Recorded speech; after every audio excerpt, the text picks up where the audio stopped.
உபாகமம் 2ஆம் அதிகாரம். கர்த்தர் எனக்கு சொல்லியபடி நாம் திரும்பி சிவந்த சமுத்திரத்திற்கு போகிற வழியாய் வனாந்திரத்திற்கு பிரயாணம் பண்ணி அநேக நாள் சேயீர் நாட்டை சுற்றி திரிந்தோம். அப்பொழுது கர்த்தர் என்னை நோக்கி, நீங்கள் இந்த மலை நாட்டை சுற்றி திரிந்தது போதும், வடக்கே திரும்புங்கள். ஜனங்களுக்கு நீ கட்டளையிட வேண்டியது என்னவென்றால், சேயீரிலே குடியிருக்கிற ஏசாவின் புத்திரரான உங்கள் சகோதரரின் எல்லையை கடக்கப் போகிறீர்கள். அவர்கள் உங்களுக்கு பயப்படுவார்கள், நீங்களோ மிகவும் எச்சரிக்கையாயிருங்கள். அவர்களோட போர் செய்ய வேண்டாம்.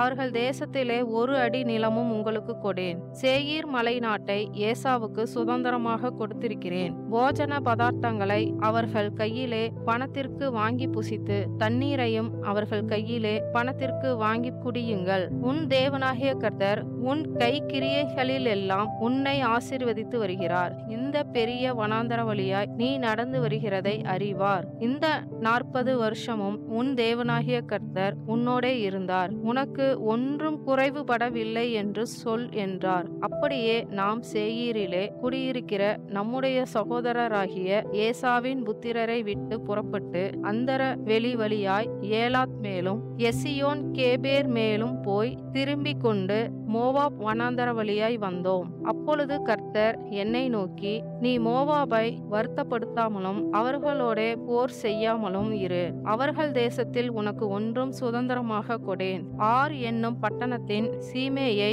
லோத் புத்திரருக்கு சுதந்திரமாக கொடுத்தேன். திரளானவர்களும் ஏனாக்கியரை போல நெடியவர்களுமான பலத்த ஜனங்களாகிய ஏமியர் அதில் முன்னே குடியிருந்தார்கள். அவர்களும் ஏனாக்கியரை ஒத்த ராட்சதர் என்று எண்ணப்பட்டார்கள். மோவாபியரோ அவர்களை ஏமியர் என்று சொல்லுகிறார்கள். ஓரியரும் சேயீரில் முன்னே குடியிருந்தார்கள். கர்த்தர் தங்களுக்கு சுதந்திரமாக கொடுத்த தேசத்தாரை இஸ்ரவேல் துரத்தினது போல ஏசாவின் புத்திரர் அந்த ஓரியரை துரத்தி அவர்களை தங்கள் முகத்திற்கு முன்பாக அழித்து அவர்கள் இருந்த ஸ்தானத்தில் குடியேறினார்கள். நீங்கள் எழுந்து சேரேத் ஆற்றை கடந்து போங்கள் என்று சொன்னார். அப்படியே சேரேத் ஆற்றை கடந்தோம். யுத்த மனிதரான அந்த சன்னதியெல்லாம் கர்த்தர் தங்களுக்கு ஆணையிட்டபடியே பாளையத்தின் நடுவிலிருந்து மாண்டு போக நாம் காதேஸ் பர்னாயாவை விட்டு புறப்பட்டது முதற்கொண்டு சேரேத் ஆற்றை கடக்கும் மட்டும் சென்ற காலம் 38 வருஷமாயிற்று.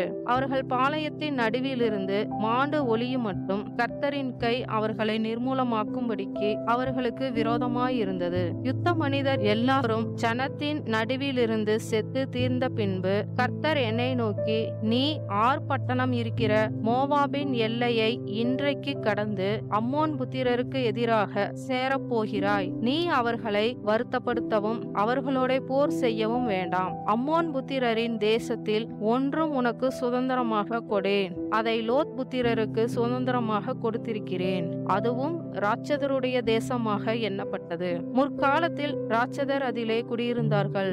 அம்மோனியர் அவர்களை சம்சூமியர் என்று சொல்லுகிறார்கள். அவர்கள் திரளானவர்களும் ஏனாக்கியரை போல நெடியவர்களுமான பலத்த ஜனங்களாய் இருந்தார்கள். கர்த்தரோ சேயீரில் குடியிருந்த ஏசாவின் புத்திரருக்கு முன்பாக ஓரியரை அழிக்க அவர்கள் அந்த ஜனங்களை துரத்திவிட்டு அவர்கள் இருந்த ஸ்தானத்தில் இந்நாள் வரைக்கும் குடியிருக்கிறது போலவும், கப்தோரிலிருந்து புறப்பட்ட கப்தோரியர் ஆசேரீம் தொடங்கி ஆசா மட்டும் குடியிருந்த ஆவியரை அழித்து அவர்கள் இருந்த ஸ்தானத்திலே குடியேறினது போலவும் கர்த்தர் அவர்களை இவர்களுக்கு முன்பாக அழிய பண்ண இவர்கள் அவர்களை துரத்திவிட்டு அவர்கள் இருந்த ஸ்தானத்திலே குடியேறினார்கள்.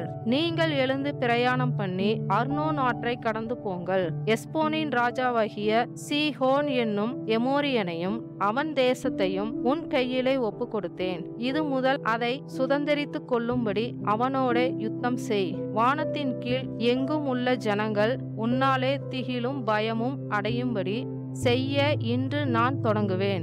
அவர்கள் உன் கீர்த்தியை கேட்டு உன் நிமித்தம் நடுங்கி வேதனைப்படுவார்கள் என்றார். அப்பொழுது நான் கெதேமோத் வனாந்தரத்தில் இருந்து எஸ்போனின் ராஜாவாகிய சீஹோனிடத்தில் சமாதான வார்த்தைகளை சொல்லும்படி ஸ்தானாபதிகளை அனுப்பி, நான் உம்முடைய தேசத்தை கடந்து போகும்படி உத்தரவு கொடும். வலதுபுறம் இடதுபுறம் சாயாமல் பெரும் பாதை வழியாய் நடப்பேன். சேயீரில் குடியிருக்கிற ஏசாவின் புத்திரரும் ஆர் பட்டணத்தில் குடியிருக்கிற மோவாபியரும் எனக்கு செய்தது போல நீரும் நான் யோர்தானை கடந்து எங்கள் தேவனாகிய கர்த்தர் எங்களுக்கு கொடுக்கிற தேசத்தில் சேரும் மட்டும் எனக்கு புசிக்க ஆகாரத்தையும் குடிக்க தண்ணீரையும் கிரயத்துக்கு தாரும்.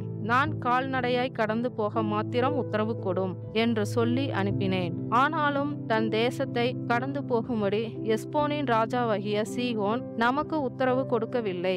இந்நாளில் இருக்கிறது போல உன் தேவனாகிய கர்த்தர் அவனை உன் கையில் ஒப்பு கொடுக்கும்படி அவன் மனதை கடினப்படுத்தி அவன் இருதயத்தை உரங்கொள்ள பண்ணி இருந்தார். அப்பொழுது கர்த்தர் என்னை நோக்கி, இதோ சீகோனையும் அவன் தேசத்தையும் உனக்கு ஒப்பு கொடுக்க போகிறேன். இது முதல் அவன் தேசத்தை வசப்படுத்தி சுதந்திரித்துக் கொள் என்றார். சீகோன் தன்னுடைய எல்லா ஜனங்களோடும் கூட நம்மோட யுத்தம் பண்ண புறப்பட்டு யாகாசிலே வந்தான். அவனை நம்முடைய தேவனாகிய கர்த்தர் நமக்கு ஒப்பு கொடுத்தார். நாம் அவனையும் அவன் குமாரரையும் அவனுடைய சகல ஜனங்களையும் முறிய அடித்து அக்காலத்தில் அவன் பட்டணங்களையெல்லாம் பிடித்து சகல பட்டணங்களிலும் இருந்த ஸ்திரீ புருஷரையும் பிள்ளைகளையும் ஒருவரையும் மீதியாக வைக்காமல் சங்காரம் பண்ணினோம்.